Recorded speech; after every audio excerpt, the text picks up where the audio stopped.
Welcome back to another Constant Sports Friday 5. We're going to talk NFL expansion, Alabama surplus, Under Armour's rebound, Rangers stake sale, and Otro Capital's rise, potentially fall. I guess we'll see as this gets going. So we'll start right into it, and we'll go with, like I said, story number 1. TMRW Sports has been tapped to run the NFL Flag Football League. So the NFL selected TMRW Sports. This is the parent company behind TGL, and they're going to operate this new professional league. And I think it's, as many of us have seen, it's not much about the youth flag football. It is the global expansion, the Olympic alignment, which I think is very fascinating, and maybe trying to build a pipeline into the Olympics. Could see, and then different format innovation, different media rights. This would be broadcast friendly, lower cost, safer for the people out there who are afraid of concussions and whatnot, and really just goes and aligns with the participation trends we're seeing in the stats. And so really, the NFL is trying to build this parallel product that can travel internationally, obviously domestically here in the States, with fewer infrastructure constraints as they're built. TMRW Sports, it's going to be an interesting move here as they become kind of this next wave, and they understand this tech integration, the broadcast innovation, new age format, and this kind of new storytelling. Very fun, interesting to see, and especially as far as their media strategy and where we think they're going to go with it. Story number 2 is University of Alabama reports a $33 million surplus. And that is posted in the 2024-25 fiscal year.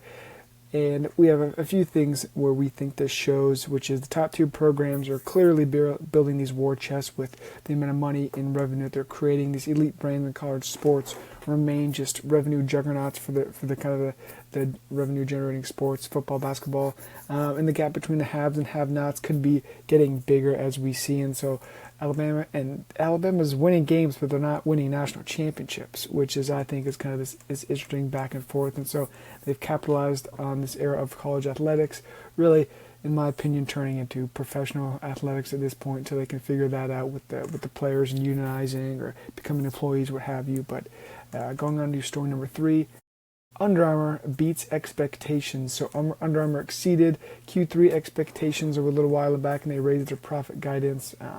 And so interesting to see as this company is kind of cleaning up their distribution channels, focusing on performance categories. They lost a few key athletes, Steph Curry, I think Bryce Harper as well. So kind of rebalancing, figuring out their different partnerships, and kind of tightening their brand position as they continue to grow and build their brand out there in Maryland. And it is interesting to see when brands are kind of hitting these expectations during their down years, their reconstructing years. And I think it signals, it's a good signal for operational success and discipline. And although they're not fully back, they're still stabilizing. So we'll see if they can rebound and kind of get back to those glory days. Sportsology buys the Texas Rangers stake. So this is a new fund backed by Sportsology, purchased a minority stake in the Texas Rangers.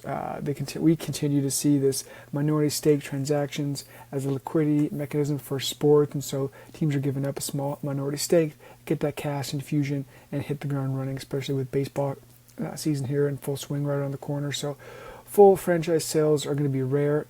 Obviously, we're seeing with these minority stakes allow valuation discovery. The institutional funds can gain access, like liquidity here, obviously with an infusion, and then ownership becomes diversified. You get a bunch of new people invested, interested, and so as we see, sports assets are increasingly becoming treated like this infrastructure do with the pipeline and different data points, and we'll see where that goes and continues, and see if it's been historically a liquidity has been a liquid asset class, but now I think we're getting into the more maybe that's not the case. Maybe we'll be doing a lot of these more minority deals and whatnot. And then lastly, Otro Capital's first fund raises big. So Otro Capital's first fundraise is a major signal, and we think the institutional of sports private equity. They're targeting sports, media, and entertainment properties, and really kind of building that all-in-one encompassing ecosystem. So we're watching sports capital evolve to kind of this billionaire passion investing to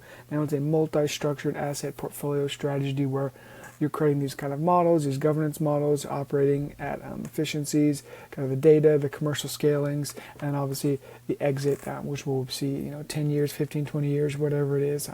So this capital is kind of getting smarter, more patient as we've seen, so that's been fun to watch. And This has been another episode of Constant Sports Weekly Friday 5. We went over NFL expansion, Alabama's financial dominance, Under Armour's rebound, the Rangers' minority stake in liquidity, and Otro Capital scaling sports PE. So if you're serious about building in sports, feel free to join our show. We're kind of building out this community as well for other like-minded individuals to get connected. And we'll see you guys next week.